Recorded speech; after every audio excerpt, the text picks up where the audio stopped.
After like a year or so, I think you shifted into more of a manager role. So you're climbing through the ranks really quickly here at Zoom. Like, what was that transition like for you going from, okay, closing the business and figuring out this customer to, okay, now actually you're coaching AEs and helping them close the business? Like, what was that transition like for you? Um, well, I think there's two of them. One's a very traditional answer. The probably more straightforward answer is, like I mentioned a little bit earlier, um, giving up a little bit of control of the day-to-day success. That's definitely a big challenge. I think the other biggest challenge that at least I try to talk to as many leaders as I can is getting the pitfall of caring more about their success.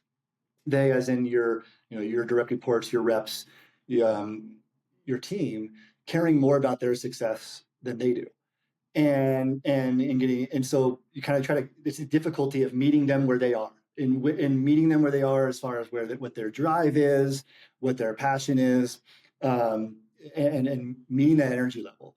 But then also at the same time understanding that at a certain point there's an element where you're giving up control of your day-to-day success. So that's a very difficult challenge. Um, this the so that was Anybody has to learn that, myself included, by all means. The more enjoyable part of the transition for me, though, was again, yeah, a little bit from owning the business prior, but also coaching is what I love to do. And so if that's what you love to do, it very quickly outweighs the fact that you give up some of that control, because you're getting fulfilled much more. Your cup is being filled up much quicker by a number of people that you're helping versus just yourself and what you are going accomplishing. So for me, my it filled my cup a whole lot faster being a manager or a coach. And it's so great to see people succeed. I mean, that's the funnest part about managing I people. There's bet. like nothing better. Yeah. Like that's like, it's such a fun part. And the flip side, it's terrible when they're not succeeding and you got to be kind of, the firm leader and hold people accountable. Like that's not fun. But on the like coaching side of things, like how would you tactically go about kind of coaching a sales rep? Are you listening to call recordings and sharing feedback? Are you helping them write emails? Like, how do you sort of go about, like, what device do you have for sort of coaching sales teams? Um, yeah, I mean, all of the above. I think from a coaching standpoint, there's a couple key foundational items. So first of all, just understanding their why. It's a lot easier to keep somebody motivated when you know what they're working for, and you understand what's important to them. Um, and that's what I meant. You can always come back to meeting them where they are as far as their drive and what their passions are.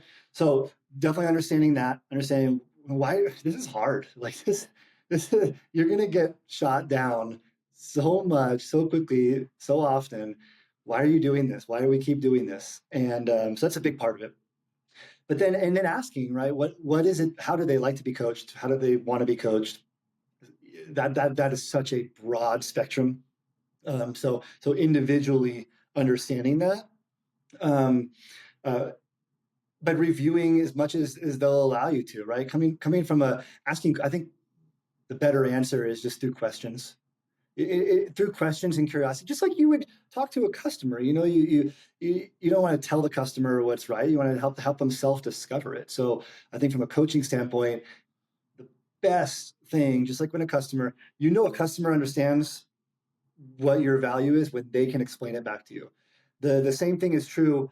You know that a rep has learned something, grown when it's their idea. When it's their idea, and then they go and get it, because one of the other challenges from transitioning to a manager is keeping people accountable.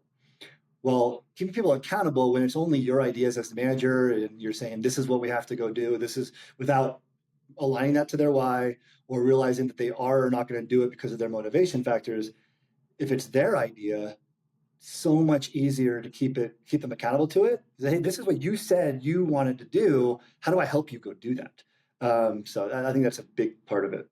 I think anchoring it to their why and their goals is so important. I've always tried to do that as a manager because I think, like, depending on what their goals are, you like the way you work with them is so different. Like if, you know, one sales rep's like, I want to go be a CRO one day at a big company, then like you're going to like maybe ride them a little harder or give them more leadership opportunities and things Totally. like that. Like, right. Like if they have that super sort of aggressive career goal. And then there's some, you know, sales reps who are maybe like, I just want to support my family and make a lot of money and like, and then close my laptop at the end of the day and not, you know, worry about that because I have, you know, family and stuff. And so very different ways I think you would go about kind of coaching those people. And if you try and coach the CRO type candidate as the like family man, make a lot of money, it's going to conflict. And I think it's so important aligning it to the why. And that's why it's always something you can go back to too in those tough, you know, conversations where it's like, hey, I'm trying to hold you accountable to being a better manager because you told me you want to go be a CRO eventually. And this is the skills, this is what you're going to have to do eventually. So I don't know, that's something I think I learned when I was at Lattice and it's just really stuck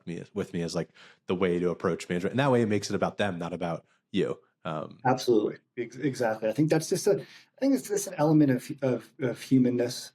You know, it's like I said, the same principle is true whether you're talking to a customer. I mean, at that point, the reps are your customers, theoretically, and at least thinking of them that way.